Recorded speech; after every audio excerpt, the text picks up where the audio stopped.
What the heck is up, you guys? It's your boy Ace, aka Animated Heroes, here back with another action figure review. Today we're going to be taking a look at none other than the Mashle, I don't know how to say it, but basically we're going to be taking a look at the character Barrett. I'm sure that's how you say it. Honestly, no, I'm just kidding. I really don't know. But whatever, however you want to pronounce it. I still have not watched this anime. Anyway, let's go ahead and get right into it, starting off with the sexy packaging.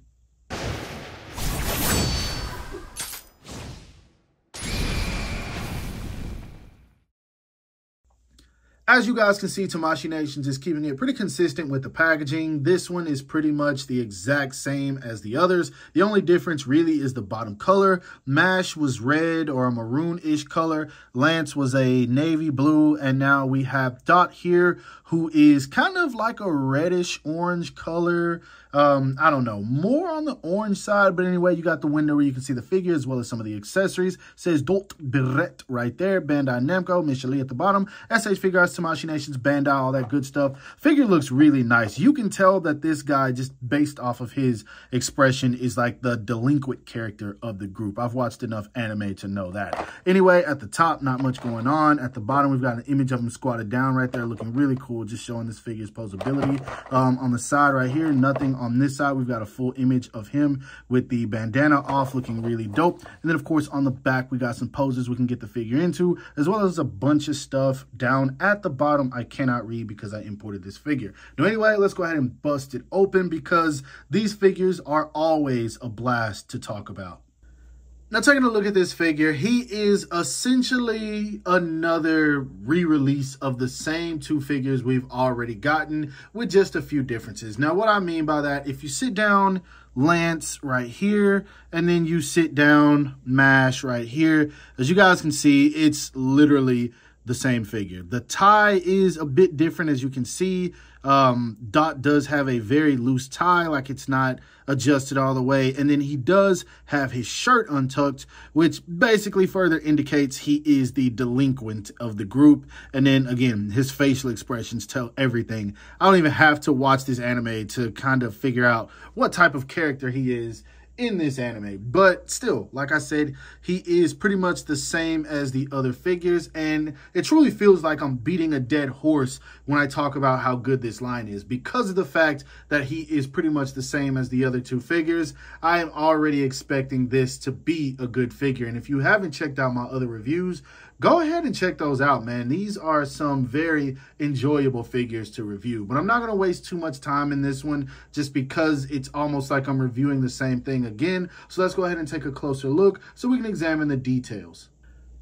Now, first things first, I do want to say I really do love the bandana and the spiky hair. If you guys don't know, I'm a sucker for characters with bandanas and spiky hair, and this guy just looks really dope. His eyes have a bit of a serious look to him, but at the same time, he looks like one of those very playful characters. He's got this smirk on his face, and then he has this line work under his eyes. I really need to watch this anime. I keep saying I'm going to. It's been a couple of times I've said that, and I planned on starting it, and then I ended up watching Solo Leveling, which is freaking nuts, by the way, but that's another story. We need those figures. But anyway, back to the figure itself. Like I said, he's got pretty much the same jacket that we've seen time and time again. The tie, I'm sure, is the same as the other characters, but it's just that his isn't adjusted. And then again, his shirt is untucked, but it's on such a soft plastic that it doesn't even hinder the articulation. And I know I'm getting into articulation early, but I think that's really dope, man. Tamashii Nations needs to implement this more, especially in their One Piece line, because that's just absolutely perfect.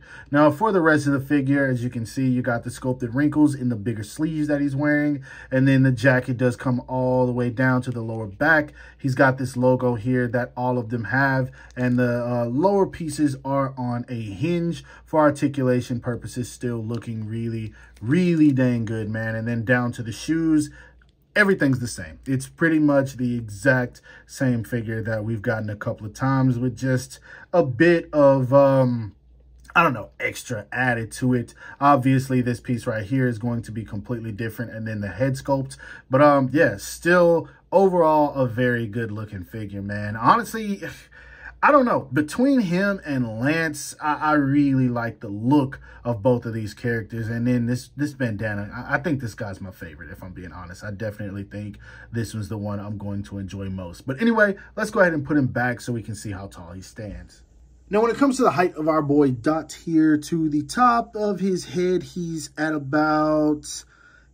little bit under 6 inches, but to the top of his hair, he's pushing 6.5, further indicating that his hair stands pretty dang tall, which is cool. I really dig it. Again, I love the look of this character's hair. I don't know what it is. It's the bandana and the spiky hair. It's dope. I love it. Articulation-wise, he looks all the way up, no problem. Looks all the way down, no problem. Really good tilt, turn, all of that good stuff.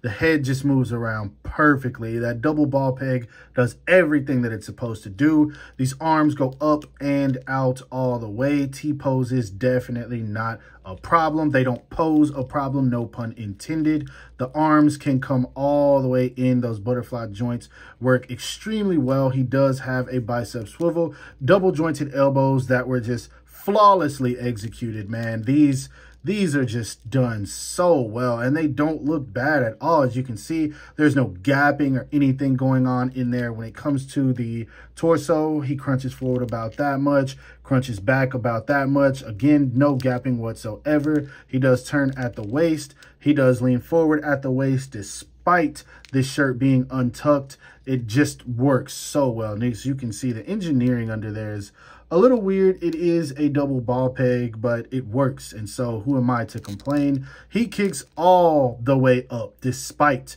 the shirt. Now, I wouldn't leave him pose like that for too long. You don't want to warp the shirt, but just to let you guys know, it does work. As I showed earlier, the lower part of the trench coat or jacket, whatever this is on a hinge, and they float out very well. He can do the splits about that much, meaning those kicking poses, no problem. He does have a thigh swivel, double jointed knees, very good double jointed knees, by the way. Foot is on a, well, it goes down about that much, up about that much, really good ankle rocker. And then he does have a toe hinge. So when it comes to articulation, as I always say with these figures, man, there is nothing you can't do. Like literally, like you can get these guys in any kind of pose despite how big the jacket is or whatever. And I'm not really trying anything right now, but I'm just letting you guys know, man, this is good, yo. This is really, really good. This technology needs to be implemented into other lines. Whoever is working on these, you can tell that they're very passionate about it. Now, when it comes to this guy, you get a ton of accessories. Sadly, you don't get anything like you got with MASH, where you got the extra bread accessories or the weights, or even with Lance, where you got the crying onion or the potion. With him, you just pretty much get a ton of heads and hands. And I do mean that when I say you get a ton of heads. And by heads, I mean faceplates, obviously. But first off, he comes with his neutral expression and a pair of fist hands right out of the packaging. He then comes with a pair of kind of reaching, grabbing, stylish pose hands. He comes with another pair of reaching, stylish pose hands. These where the fingers are a bit more curved. He comes with a pair of pointing fingers. And then he comes with a pair of pointing fingers, which is where he's supposed to be holding the wand downward. And then he does come with a pair of, they look like trigger hands, but obviously they are for holding his wand. Now, his wand is a bit different than the others. It looks like it has like spikes on it, and I wonder if that has something to do with just the type of character he is. I wonder if like maybe the wand matches the personality of the creator, like maybe it takes shape, or maybe he just picks this up and decides to go with it when he's given several options. Who knows? Maybe I'm overthinking. But anyway, he does come with 5 other face plates, which is a ton. He comes with one where he's looking down. He kind of has this like disgusted look on his face where he's like, bro, you beneath me.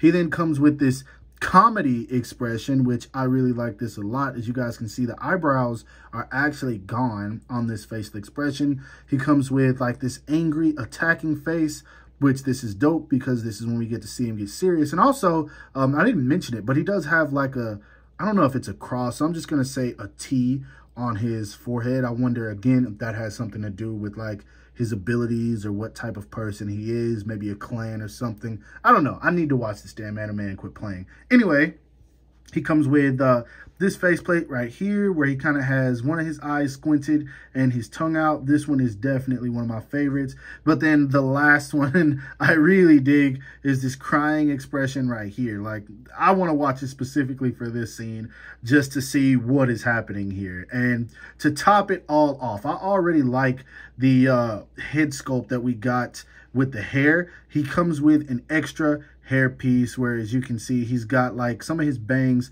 flipped backwards and his hair is just more unkempt. Now it does look a bit shorter, like maybe this could be when he cut his hair or something, or maybe it's just an anime art choice where it just happens to get like this and no one pays it any attention. But yeah, his hair does look a bit shorter. But anyway, let's go ahead and see how this head sculpt looks on him. So if I'm being honest, looking at him like this, it's almost like I feel like I'm seeing a different character, man. The comedy or comedic looking character that I got when he has this one on with the bandana, I don't see the same person. And it's probably supposed to be that way. This is probably him when he's in full badass mode. Again, I need to watch this anime and quit playing. But I definitely do like the one with the bandana better.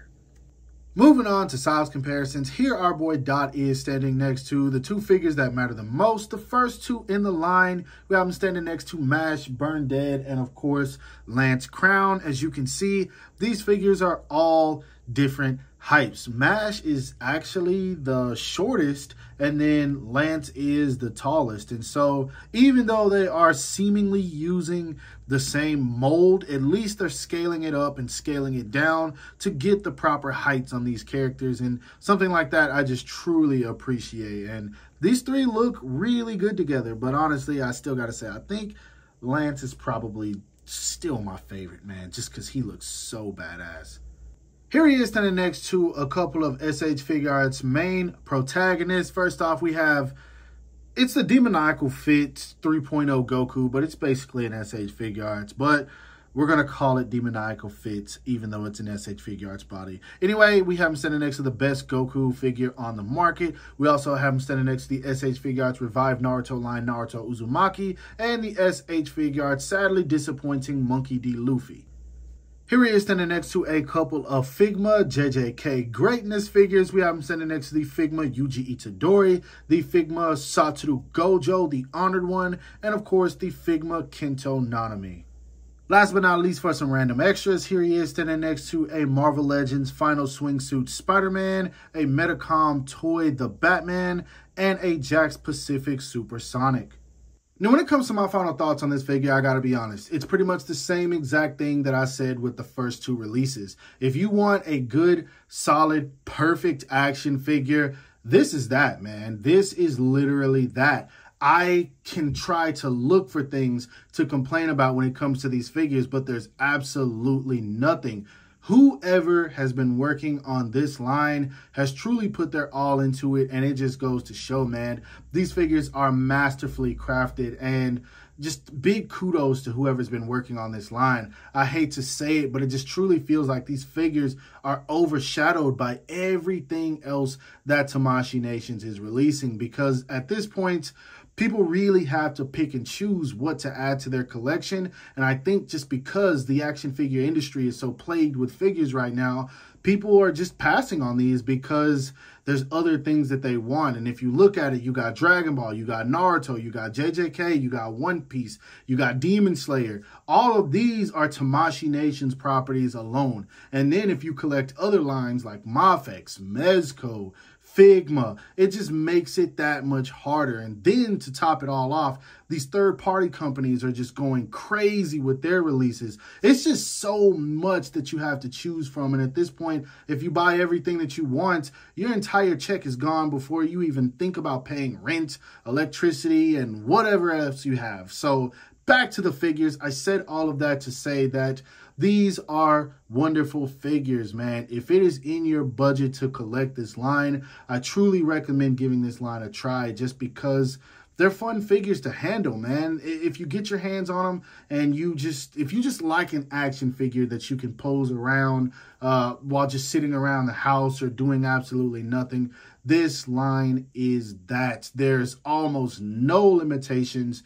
that you have with these figures. And it's nuts for the design of these to be as good as it is, but sadly be so overlooked. I really hate it. And it just makes me wonder, like, is this line going to continue? I haven't seen Tamashii Nations announce any other characters. It would suck if these were the only 3, but at the same time, it would be understood. These figures are available literally everywhere that you look. I don't think I've seen them sold out on a single website. No one's really scalping them. In fact, I've even seen them already up for sale in certain places like AmiAmi, and I think there was another website. But either way, solid figure. Every single time I get my hands on one of these, I'm going to say that I'm going to continue to recommend these figures to everyone until I don't have the breath to talk about them anymore. So yeah, anyway, I hope that you guys enjoyed this review. If so, don't forget to give it a thumbs up. That always helps me out. Subscribe to the channel if you haven't already. Hit that bell icon to be notified whenever I upload new content.